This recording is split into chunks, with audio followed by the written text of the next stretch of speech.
this is your Thursday lesson. We do not have a quiz this week. I think we do not have a quiz this week. And this is for October 3rd. We are starting a new unit on estimating, addition, subtraction, and time. And so today we are placing numbers on a vertical number line. And we're placing numbers on a vertical number line by thinking which 10 or 100 is the number closest to. So this is the first lesson that's going to help us really get towards this challenging skill of rounding. And rounding is an essential life skill that we need to have for kiddos. So like always, I'm going to start by modeling the TTED, the skill, which is the first thing. And then underneath it, you'll get some of my mastery components. My TTED or skill is my big idea. And what I'm going to constantly do is ask myself, what is the thinking kids need to be able to do? So I'm going to start with my aim. I'm going to move to my what key points. I'm going to go in. I'm going to look at their visual model itself. I'm going to also go in and I'm going to look at the work that they've shown. Workshop. Ooh, this is a cool workshop. Make sure that you're ready for the cutting that's going to need to happen here.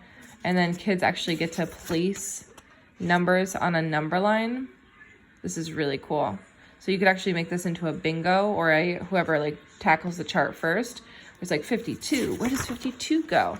I asked myself, what two tens is 52 near? 50 and 60. So 52 falls between these two numbers. That's so cool. So the thinking that I want to make visible is as I'm like acting out the way that I would want to do this, what I want kids to be able to do today is today, tomorrow, and every day, I can place numbers on a vertical number line. Today, tomorrow, are you laughing at me? Laura's laughing at me. Today, tomorrow, and every day, I can place numbers on a vertical number line. I'm going to stop there and then make the rest of my mastery components by first thinking,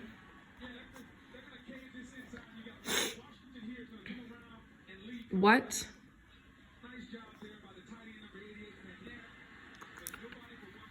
two tens, hundreds is this number closest to? That's my first thinking question. 2, does the number where does the number fall between the two numbers? Okay, so that's my TTED statement, my mastery components. Now I need to get clear on the key thinking skills. I need to be able to do it all parts of the lesson. And I'm going to create a questioning map to drive that. The way that I do that is I start to first go into the work.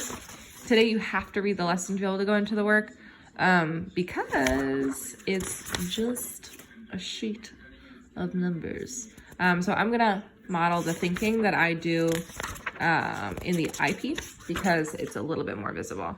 What two tens are these numbers between and which 10 is the number closest to? The first one's been done for you. Such limited thinking. 88. So first I ask myself, 88. Actually, I think that the thinking I need to do is, it says tens, so I'm going to underline my tens. I'm going to think what two tens is it closest to? I know 80 is one of them and 90 is another. 90, 80, 88 falls here. And so it's closer to 90. It's between 80 and 90. And it's closer to 90.